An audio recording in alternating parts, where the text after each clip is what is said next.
पाकिस्तान तहरीक इंसाफ की जानिब से इमरान खान से इज़हार मोहब्बत के लिए एक शानदार रैली निकाली गई, जिसमें नौकोट और गिरदनवा की अवाम ने बड़ी तादाद में शिरकत की। रैली की क़ियादत PTI के रहनुमाओं अब्दुल रशीद कायम खानी, बाबर पठान, सईद खान चांडी और दीगर ने की। रैली बस स्टॉप से होती हुई प्रेस क्लब नौकोट पहुंची तो मुकर्रिरीन ने रैली के शुरका से खिताब करते हुए कहा कि आज की रैली ने यह साबित कर दिया है कि नौकोट की गयूर अवाम नौजवान इमरान खान और पाकिस्तान के साथ हैं, मौजूदा हुकूमत को नामंजूर करते हैं। जैसा कि आप लोग जानते हैं कि एक इम्पोर्टेड हुकूमत हम लोगों पर मुसल्लत कर दी गई है और ताकत का सरचश्मा जो है ना वो आवाम होती है, और हमारा मुतालबा है कि फौरी तौर पर आम इंतखाबात किया रह जाए और पाकिस्तान की आवाम को ये फ़ैसला किया जाए कि उनके ऊपर कौन सा हुक्मरान आना चाहिए।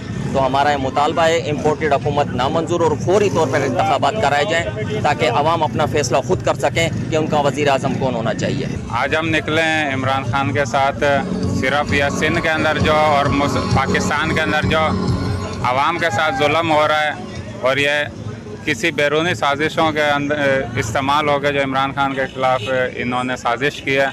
हम इस साजिश को नहीं मानते हैं। हम मुहिब वतन पाकिस्तानी हैं, हम इमरान खान के साथ हैं इंसाफ के लिए और पाकिस्तान के लिए। इंशाअल्लाह हम ताहयात इमरान खान और इंसाफ के लिए उनके साथ रहेंगे। उन्होंने इमरान खान से अपनी मोहब्बत और इज़हार यकजहती खुशी का इज़हार करते हुए कहा कि हम इमरान खान पर मुकम्मल एतमाद करते हैं। नौकोट की अवाम का भी यही मुतालबा है कि जल्द नए इंतखाबात कराए जाएं।